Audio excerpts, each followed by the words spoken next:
Olá pessoal do nono ano, tudo bem com vocês? Boa tarde a todos, bem-vindos à nossa aula de número 2 sobre a Comunidade dos Estados Independentes. Esse conteúdo está disponível para vocês da página 15 até a página 17, então eu peço que ao final da aula façam uma leitura complementar nessas páginas, é muito importante. E lembrando que qualquer dúvida sobre esse assunto ou a necessidade de complementar alguma informação sobre ele, vocês podem falar comigo lá pelo Instagram, tá ok? E o código da aula de hoje segue o mesmo da aula anterior, tá? Comunidade dos Estados Independentes, ou simplesmente a sigla SEI. Então, o primeiro ponto que a gente precisa esclarecer é recapitular um pouco sobre a estrutura e algumas características dessa comunidade dos Estados Independentes. A gente viu na aula anterior que ela foi criada ali no final do período da Guerra Fria, né, com a dissolução da União Soviética, e a gente viu que muitos países eles se tornaram independentes. Porém, a Rússia, como principal país que era o centro, né, da União Soviética, mesmo com o fim e a criação da Comunidade dos Estados Independentes, a Rússia ela manteve então a sua hegemonia, né, como principal agente articulador do ponto de vista político, econômico e militar entre todas as ex-repúblicas soviéticas. Até aí tudo bem. Porém, mesmo com essa independência que ocorreu desses países, algumas heranças de desigualdades elas foram passadas ao longo do tempo e alguns problemas econômicos acabaram também sendo passados para outros países ao longo do tempo, né? Como vocês observam aí, houve uma manutenção de desigualdades herdadas aí do período soviético, sobretudo por conta da concentração industrial que existia durante o período da União Soviética, que era em território russo. E, posteriormente, mesmo com o fim da União Soviética e a independência desses países, a gente observou que essa concentração industrial ela se manteve ainda em território russo.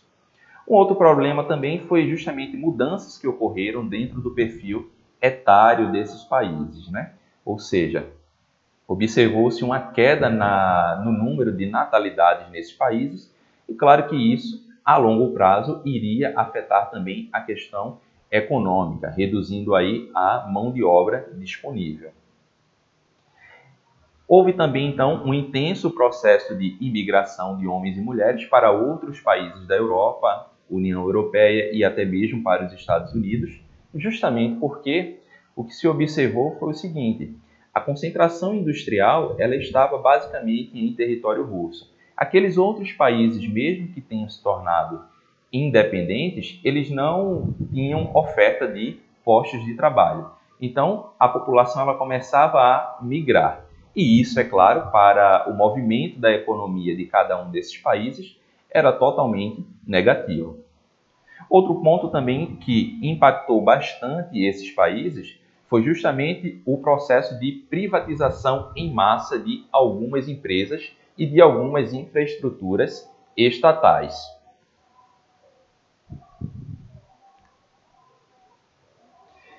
E por fim, nós temos aí então o grande volume de demissões que ocorreu aí justamente porque grande parte das empresas ligadas ao Estado, elas começaram a ser privatizadas ali no final da Guerra Fria, né, com o fim da União Soviética.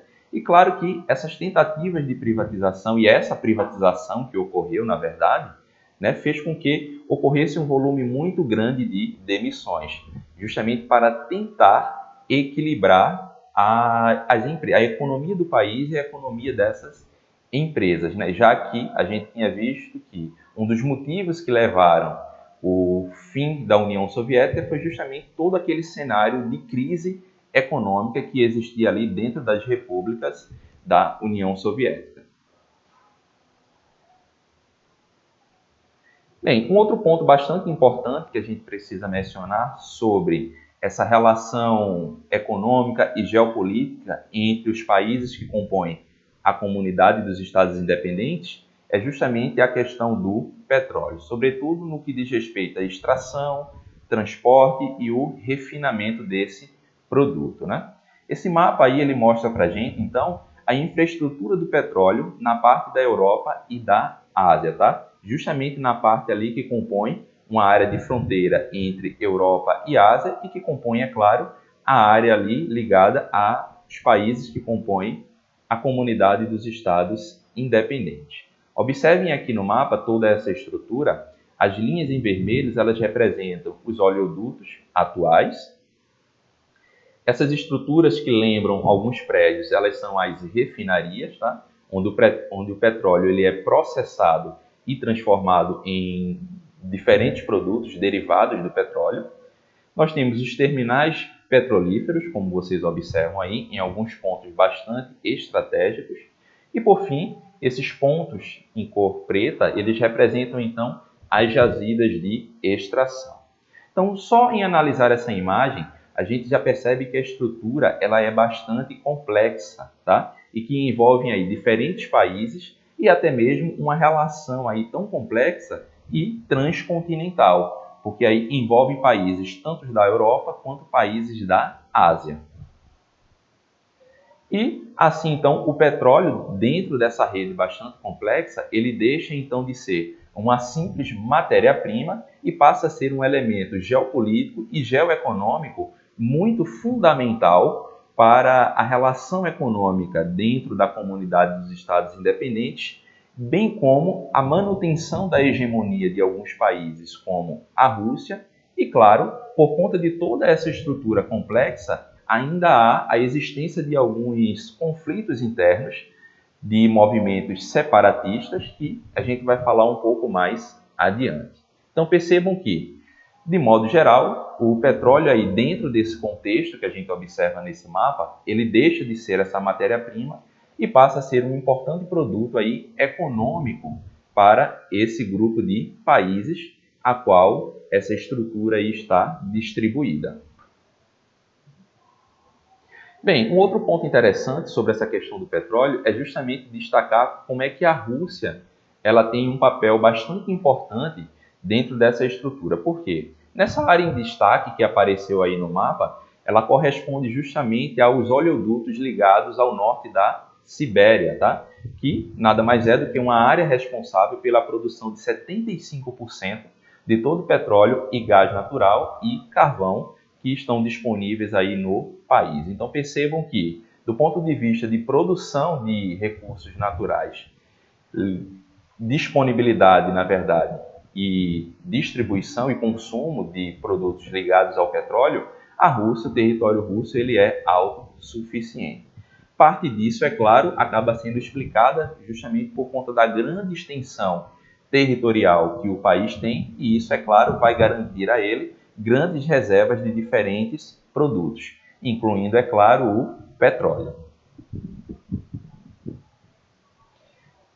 Bem, um outro ponto que a gente precisa destacar e que aí também acaba sendo uma situação um pouco conflituosa dentro dos países que compõem essa comunidade de estados e toda essa relação geopolítica e geoeconômica de briga até mesmo por o domínio de algumas áreas, principalmente no que diz respeito ao transporte de produtos ligados ao petróleo, é justamente que, com o fim do socialismo, o que a gente percebeu foi que algumas infraestruturas e empresas ligadas ao Estado, elas tiveram aí parte da sua administração e do seu controle feita por grupos econômicos privados. Então, ou seja, são empresas estatais que parte do seu capital é administrado pela iniciativa privada, tá? Então a gente pode dizer que há uma relação público-privada de administração de uma única empresa e de um produto bastante importante dentro da economia russa e dos estados ali que compõem a CEI. Então, um exemplo dessa relação é justamente aí o que houve com a Gazprom, que equivale aí à nossa Petrobras brasileira, tá? É uma empresa que é proprietária de 17% da reserva total mundial de gás natural, tá? Além de possuir em torno de 172 mil quilômetros de gasoduto, abastecendo mais de 30 países. E tem a maior parte de suas ações controladas pelo Estado. Então, só por esse resumo que caracteriza a estrutura dessa empresa, a gente vê o quanto o governo russo ele tem poder e tem controle sobre aquela estrutura de distribuição, transporte e extração de petróleo dentro daquela região que a gente viu, e é claro que controla aí grande parte do abastecimento de petróleo em outros países, tá? Como, por exemplo, aí mais de 30 países. Então, é uma empresa bastante grande, ligada ao Estado, e isso, é claro, vai garantir aquilo que a gente já havia falado anteriormente, a hegemonia que o governo russo tem sobre os países que compõem a CEI. Bem, apesar dos países terem conquistado certa autonomia com o fim da União Soviética, ainda assim houve a existência de alguns conflitos internos e há a existência de alguns conflitos internos.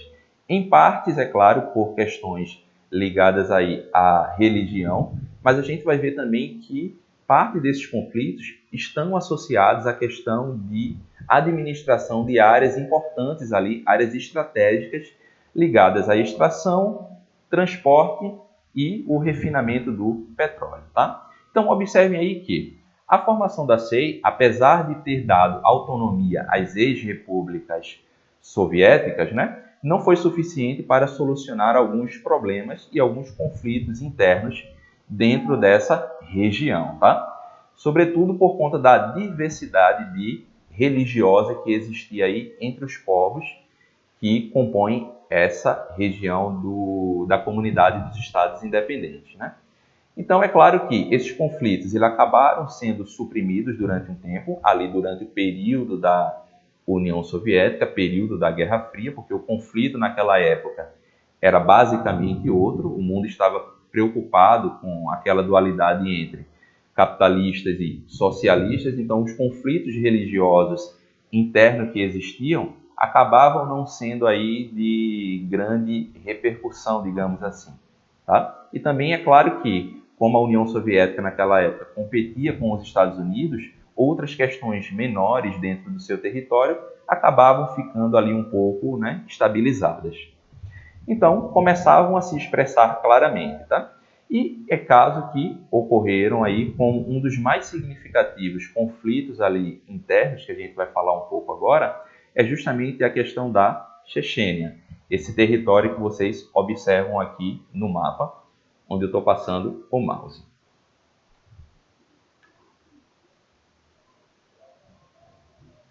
Então, do ponto de vista de localização, né, está localizado aí o território da Chechênia, como vocês observam aqui, ó, nesse mapa, tá? Está localizado aí no sudeste da Europa e no sudoeste da Ásia, tá? Numa região conhecida como Cáucaso. Essa região aí nada mais é do que uma região que compõe alguns estados aí, uma região transcontinental, que compõe aí alguns países que fazem parte tanto da Europa quanto da Ásia, tá? Então, é que toma emprestado aí algumas, né, do seu nome, como a cordilheira que ocupa uma determinada região aí nesse ponto. Então, essa região ela vai receber o nome basicamente por conta de algumas estruturas do relevo que existem aí nesse ponto, tá?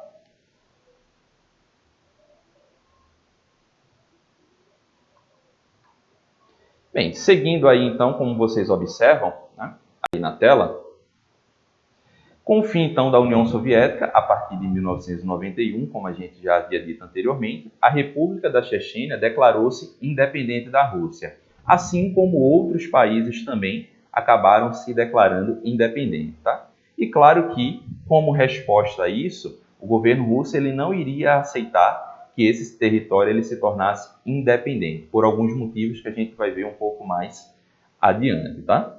Então aí o governo russo acabou enviando algumas tropas para essa região com o objetivo, é claro, de restabelecer o controle e o domínio e impedir a movimentação de grupos separatistas dentro desse território. Lembrando que grande parte da população que compõe esse território da Chechênia são praticantes de religião islâmica, tá? Enquanto todo o outro restante do território russo, né, predomina o catolicismo ortodoxo. Então, é claro que as práticas, os costumes dentro do território russo estão mais alinhados com o mundo ocidental, né? Já ali naquele território da Chechênia, a coisa ela muda um pouco, né, nos hábitos culturais da população que vive naquele território. Mas observem aqui, e não apenas, né, esse território busca essa questão da independência, tá? Outros territórios aqui dentro que está subordinado à administração do governo russo também buscam essa independência, tá? E o governo russo, obviamente, ele é contra a independência, né, desse território da Chechênia. Mas por qual motivo especificamente ele é contra essa independência? O primeiro ponto é que, se esse território ele tornasse independente, né, vai abrir margem, vai dar possibilidade para que outros territórios, outras localidades do Cáucaso, busquem a mesma independência, né, como esses territórios aqui, ó. A gente está falando do caso da Chechênia, mas a gente tem também, como eu havia falado anteriormente para vocês, temos o caso aqui da Ingushétia e do Daguestão, como vocês observam aqui nesse mapa.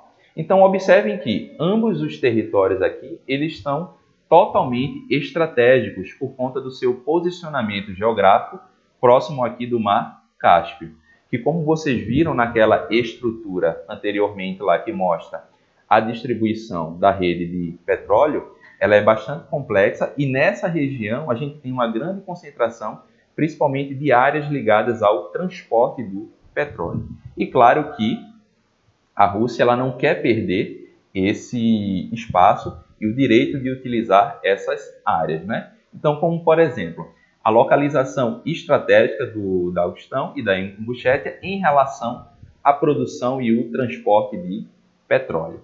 Eu vou voltar no mapa lá para que vocês observem justamente essas duas regiões que a gente está falando agora, tá? Observem aqui, ó, a proximidade que essa região ela tem justamente do Mar Cáspio e são áreas onde a gente concentra terminais petrolíferos muito grandes e principalmente jazidas de extração.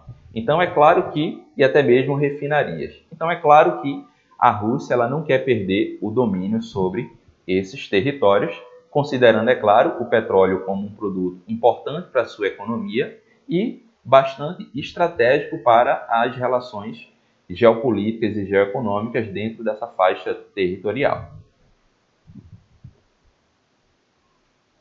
Bem, por fim, a gente precisa entender que essa política de orientação imperialista do governo russo, né, já promoveu a saída de dois membros fundadores da CEI, que no caso foi a Geórgia em 2008 e a Ucrânia em 2014. Tá?